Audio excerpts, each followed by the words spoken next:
আরতির 2 বছরের বিবাহিত জীবন। সংসারের সমস্ত কাজ একা হাতে সামলায়, তবুও আরতিকে শুনতে হয়, তুমি কি করো? শাশুড়িমা বলেন, মাত্র 3 রকমের তরকারি করেছো, সারাদিন কি করো? ননদ চিৎকার করে বলল, বৌদি, তুমি শুধু আমার জামাগুলো কেচেছো, আমার কলেজে যাবার ব্যাগটা রেডি করোনি? তুমি সারাদিন কি করো? ছোট দেবর স্কুলে যাওয়ার সময় বলল, বৌদি, তুমি ভালো কিছু বানাতে পারো না? রোজ প্রায় একই রকমের টিফিন দাও, তুমি সারাদিন কি করো?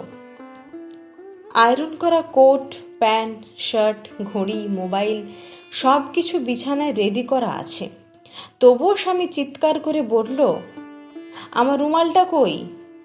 আরতি বলল, আমি ওইখানেই রেখেছিলাম, হতে পারে কোনোভাবে মাটিতে পড়ে গেছে। শুনে ওর স্বামী রেগে বলল, তুমি ঠিক মতো জিনিসপত্র রেডি করতে পারো না? তুমি সারাদিন কি করো? শুধু ফ্যামিলি মেম্বার নয়, পাড়া প্রতিবেশীও আরতিকে কথা শুনিয়ে যায়। পাশের বাড়ি রিনা এসে বলল, আরতি আমাকে বিড়ির ডালের বড়ি বানিয়ে দেবে তো? তুমি জানোই তো আমি চাকরি করি, আর চাকরি করে এসব করা সম্ভব নয়, বুঝতেই তো পারছো। তোমার তো কোনো কাজ নেই, তাই তোমাকে বললাম। আরতি পড়তে ভালোবাসত, তাই সব কিছু কাজ করেও ও পড়াশোনা করত। সবাই নিজের কাজ ঠিক মতো হচ্ছে কিনা সেটা নিয়ে ব্যস্ত ছিল, তাই আরতি কি করছে না করছে সেটা নিয়ে কারোর লক্ষ্যই ছিল না। কয়েক বছর পর আরতির হাজবেন্ডের কাজের সূত্রে আরতি ও ওর পুরো ফ্যামিলি এক বড় সাংস্কৃতিক অনুষ্ঠানে গেছে। আরতির একটি মেয়ে রয়েছে। আরতির একজন পরিচিত মহিলা আরতির মেয়েকে দেখে বলল, তোমার মেয়ে তো খুব কিউট। আরতি হেসে মহিলাটিকে বলল, খুব দুষ্টুও। মহিলাটি বলল, তোমার কাজ নেই, তাই তুমি বাচ্চা সামলাতে পারছো। আমার মতো কাজ করা মহিলার পক্ষে বাবা এসব বাচ্চা কাচ্চা সামলানো সম্ভব নয়। আরতি হঠাৎ অনুষ্ঠানটা থামিয়ে মঞ্চে উঠে গেল। সবাই অবাক। আরতির হাজবেন্ড সাথে সাথে আরতির কাছে গিয়ে বলল, তুমি হঠাৎ মঞ্চে উঠে গেলে কেন? আমার মান সম্মান ডোবাবে, তাড়াতাড়ি নিচে নামো। আরতি তখন একটু জোরে সবাইকে ডেকে বলল, 1 মিনিট, আমি সবাইকে একটা কথা বলতে চাই। সবাই আমাকে বলে আমার কোনো কাজ নেই, কিন্তু আজ আমি সবাইকে বলতে চাই যে আমি ফুল টাইম জব করি। সবাই অবাক হয়ে জিজ্ঞেস করে, কি জব?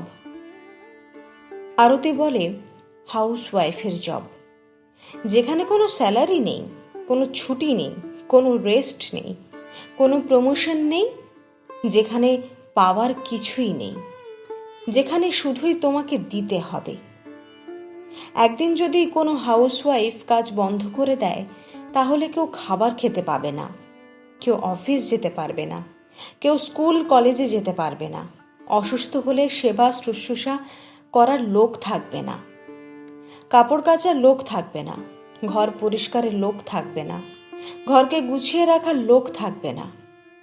হয়তো অনেকে বলবে অনেকের ঘরে কাজের লোক থাকে, কিন্তু হাউসওয়াইফ ছাড়া সে কাজ দেখার লোক থাকবে না। হাউসওয়াইফ ছাড়া সংসারটা সংসার থাকবে না। আর সর্বোপরি তুমি সারাদিন কি করো বলার লোকটাও থাকবে না। আমি গর্বের সাথে বলতে চাই, হ্যাঁ, আমি হাউসওয়াইফ। আমি 24 ঘন্টার যে কোনো সময় ডিউটি করি। আমি একটা নয়, আমি অনেকগুলো চাকরি করি। আমি রাঁধুনির চাকরি করি, আমি কাপড় কাচার চাকরি করি, ঘর পরিষ্কারের চাকরি করি, আমি বাসন মাজার চাকরি করি, আমি নার্সের চাকরি করি, আমি বাচ্চা দেখাশোনার চাকরি করি, আমি পার্সোনাল সেক্রেটারির চাকরি করি। কিছু সম্পর্ক আছে, তারা সেই সম্পর্কগুলো না মানলেও আমি সেই সম্পর্কগুলো বজায় রাখার চাকরি করি।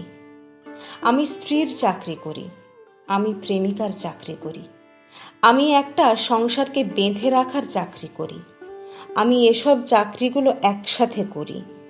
কোনো বড় কোম্পানিতেও হয়তো এতগুলো পোস্ট নেই, তারপরেও সবাই আমাকে বলে আমি সারাদিন কি করি। আরতির কথা শুনে সবাই চুপ হয়ে গেছিল। তখনই আরতির কাছে হঠাৎ একটা ফোন এলো। আরতি ফোনটা রিসিভ করে বলল, এখনই যেতে হবে?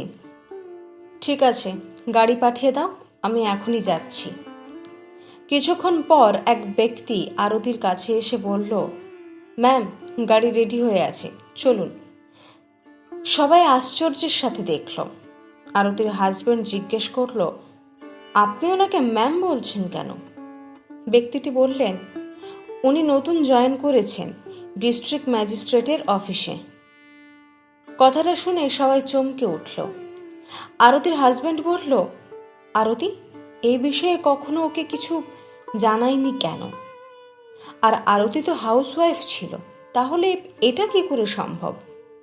আরতি বলল, আমি পড়াশোনায় বরাবরই ভালো ছিলাম, তাই এই কিছু না করা কাজগুলো করেও আমি আমার পড়াশোনাটা চালিয়ে যাই, আর আজকে এই পদটা অর্জন করি।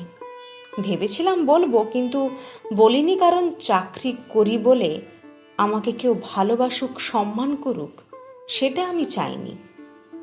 আমি সবার জন্য এত করছি, সবাইকে এত ভালোবাসা দিয়েছি, তার বদলে একটু ভালোবাসা চেয়েছিলাম, কিন্তু সেটা পাইনি।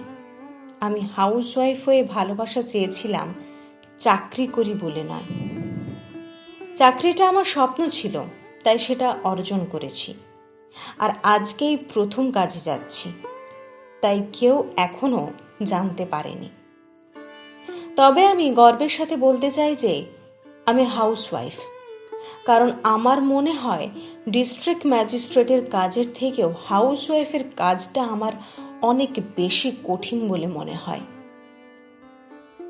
সবাই আরতিকে সরি বলল।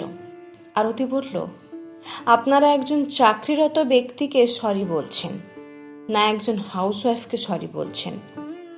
চাকরিরত তো ব্যক্তিকে তাহলে সেটা বলার কোনো প্রয়োজন নেই, কিন্তু যদি একজন হাউসওয়াইফকে সরি বলেছেন, তাহলে সেটা বলার থেকে বেশি নিজের মনে অনুভব করুন।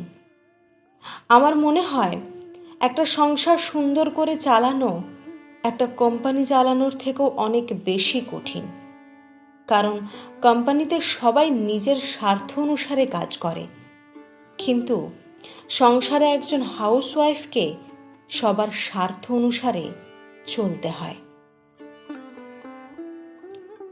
কলমে মৌ।